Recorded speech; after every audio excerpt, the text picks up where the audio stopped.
Hello everyone, welcome back.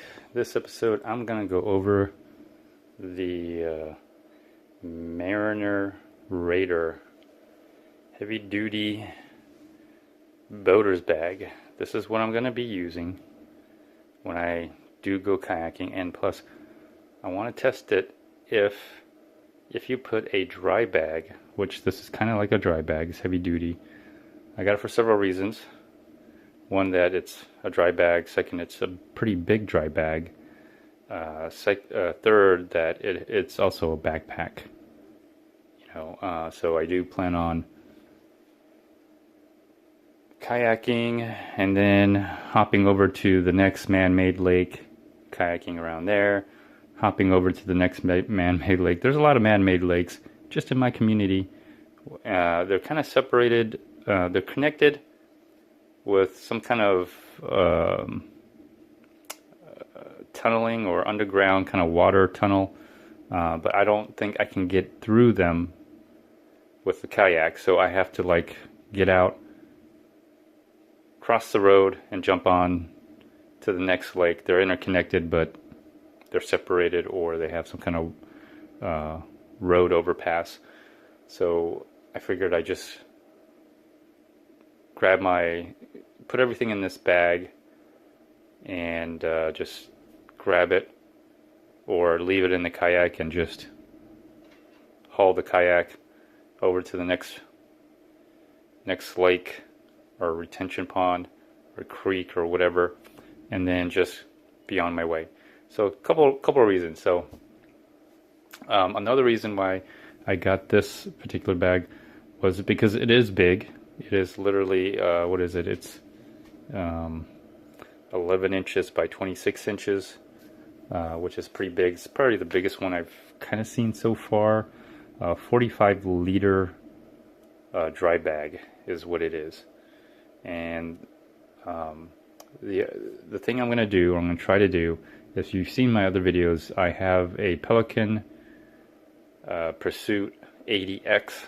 I guess that's the Academy brand.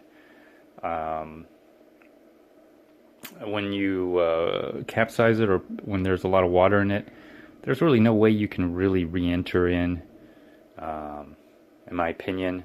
If you can, it must be really hard, or you got to pump a lot of water. There was a lot of water. So one of the things I was thinking about, and this is just an experiment, is and now I'm not going to really be in like a large body of water. I'm mostly going to be in a very small lake, very small man-made lake, very small body of water that I can most likely swim my way, all right?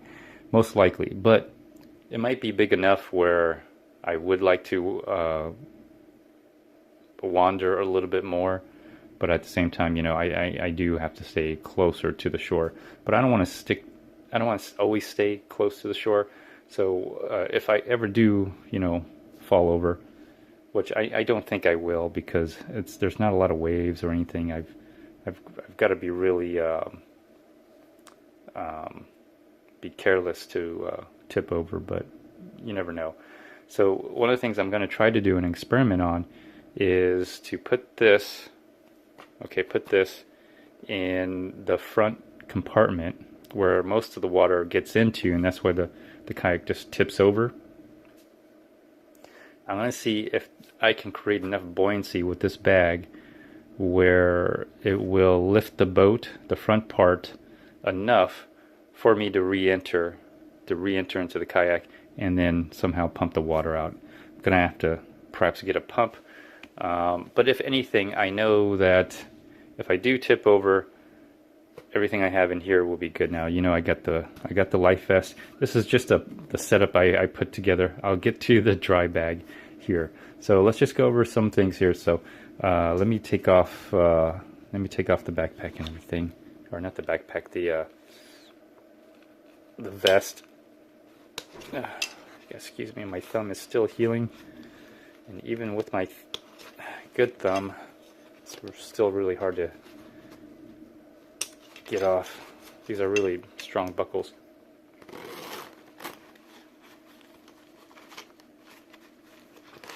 Okay, so all right, so I just put this together because this is my kayaking setup. So this is what I'm just going to be grabbing, going. I got stuff in here already because the whole plan is to ride my bike.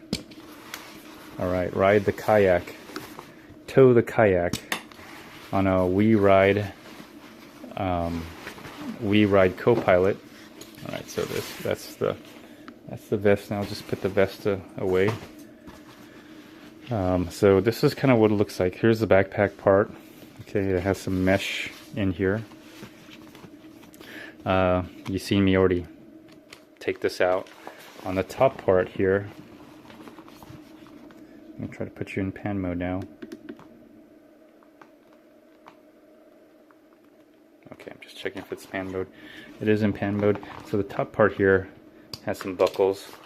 Now the thing about this is when I rolled this up, when I basically followed the instructions here,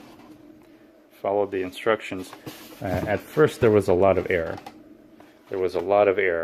Now the air is gone. Now I'm saying to myself, well, if the air is gone, doesn't that mean water can go in?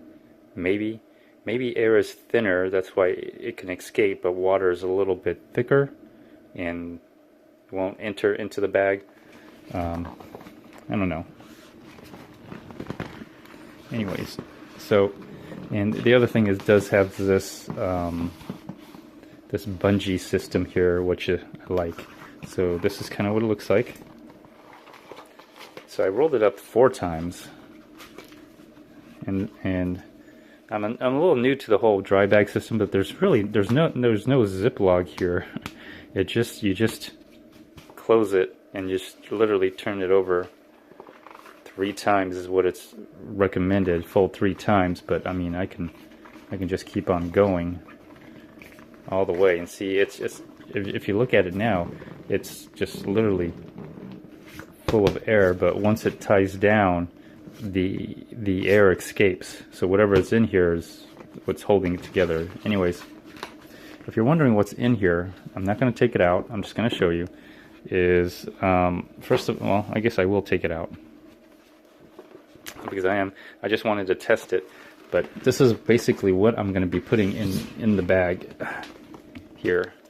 Okay, so it's my vest, my body armor, and my backpack is what I got in here. So I wanted it to be big enough, and what I did is I took the vest apart. Okay, how am I gonna do this? I think my backpack, I put the vest in first, then I sandwiched the backpack into the vest. There we go. There we go. And then the front, this is the front part of the vest. Yeah. So here's the front part of the vest, and that's how it folded over. So there we go. So I'm gonna put this in here. All right. So that's what's in the bag. Okay, that's what was in the bag. This is how big or long it is. It's kind of big. So that's what I wanted to put in the bag, because when I ride my bike, I'm gonna have this backpack. Now this is an empty backpack. All right, keep in mind. This is an empty backpack, and so there's nothing in here. The water bladder is full though, so it could be a little bit lighter if I lighten up on the water bottle, on the water bladder. But there's nothing in the bag itself. In the main compartment, there's just my tools, my other pump, some patches, and my safety gear here, and then I'll most likely have a phone or well, I may not have a phone. I'll probably take out my phones and everything, my chargers, and put them into my waterproof case. But this is what's in here, and that's mainly what I wanted to pack and take with me. And also, eventually, so let's put this away. Let's put this back up here. Put my bulletproof body armor, my body armor away. So this is kind of what it looks like here. Well, let's put this on the ground. Let's just show it. So that's it right there. So I'm gonna go ahead and try to do this. I'm trying to get it. Okay, I'm trying to push it so it opens up a little bit. There we go. I just want it to open up on the bottom.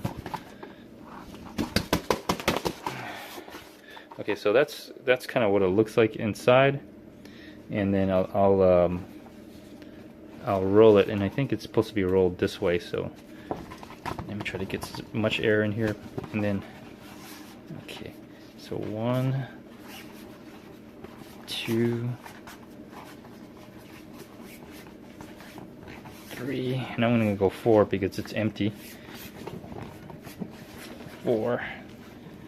All right, so now I can put it up here for you all to see. And the first thing I'm gonna do is I'm gonna try to use the straps here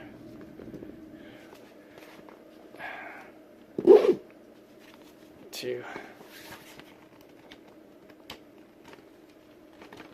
put it in here. Trying to keep it so the air stays in. It slowly goes out. I don't know if that's normal or not, but it does. But it doesn't like go out all at once. And then you pull on these to tighten here. Let me just tighten this up. And there's nothing but air in here. All right, keep that in mind. Okay, so there's nothing but air in here so far, and this is the backpack here. So there you go. There's nothing in air in this, and my hope is that this can be used as some kind of buoyancy or flotation device within the front compartment of the kayak. That's why I got it. Let me see here. Here's straps right here. Here's the straps right here that go over this. I think I already got it tight. Oh, my thumb hurts.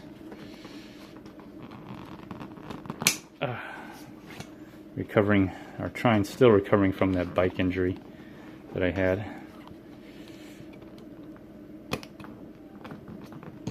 Okay, so there we go, and then you can even strap this down even further, and this is kind of how it looks.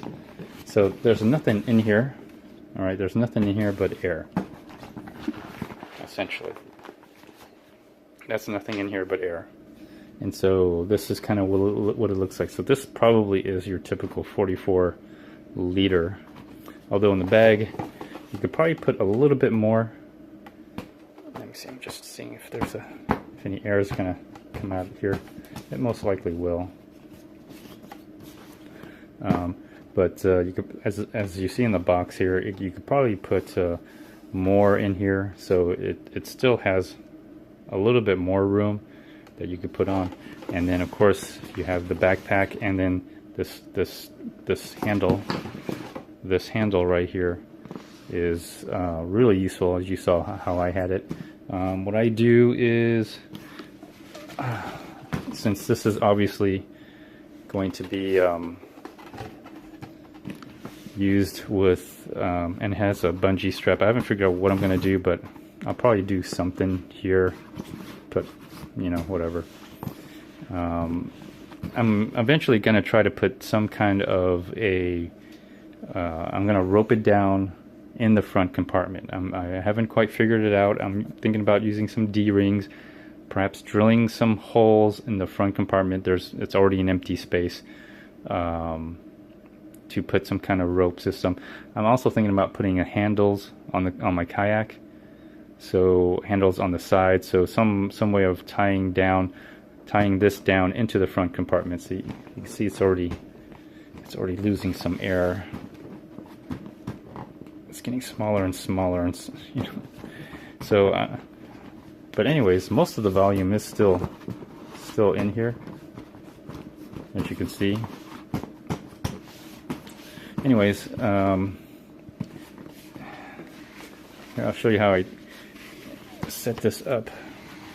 Now, I haven't tested it out. I'm just looking at it. I'm just reviewing it for the sole purpose of just showing you what I've gotten here. And I think this is going to work. Now, I'm going to eventually test it. And these are the reasons why I got it. I know there's other dry bags out there, but I think it's very useful for me in my case. And so I just kind of put this together like this, and then have the straps go on the outside here.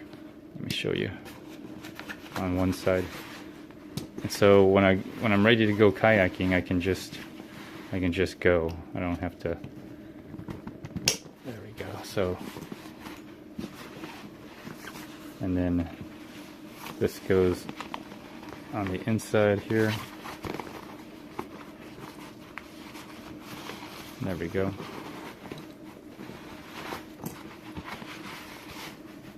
Just giving you an idea what I do. I'm not gonna. I do the same thing here. Might as well just go ahead and do it. And so it's all together. It's all together. And whenever I go kayaking, I'm ready to go. So this keeps it together very well, very nicely.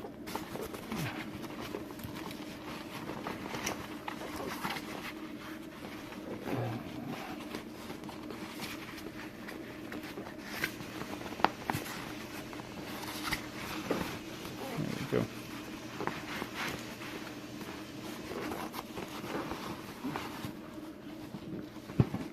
It's already losing some air.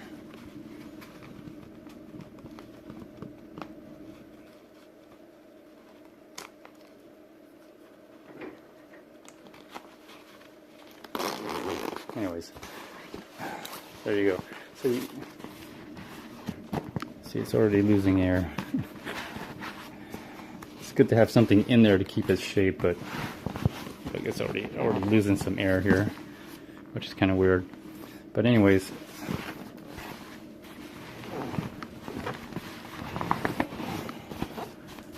so anyways, what I like is it's just you just grab it and you get to go. Just take it with you and you're all set. So if you already have something in the bag and you do something like this, here's a grab handle, and that's how I'm gonna probably leave it like this so far. Anyways, overall, I think I'm going to enjoy the whole kayaking experience. I think it is something that would complement my electric biking. And like I said, there's a lot of little lakes here, a lot of little creeks and streams. I ride by them all the time. I think it's something that I've always wanted to do, but never had a chance to do. But now I'm going to do it. Anyways, that's my review, or my initial review or unboxing of the Marine Raider heavy duty boater's bag. I got it over at Academy. It was there. I just drove there. I went to one store and they told me where they had one in stock. It was another Academy, and I went there and they had it, and it only cost $25. That's it, $25. So anyways, this concludes this episode. I will do a follow-up on this. Hopefully this works out and I can really enjoy the summer outdoors. I'm already injured myself here, so I might do something else that may not require me to use my right hand too much, although it hurts a lot when I do. Anyways, feel free to like, dislike, leave a comment, or even do a video response. Until next time, everyone, stay tuned. Bye.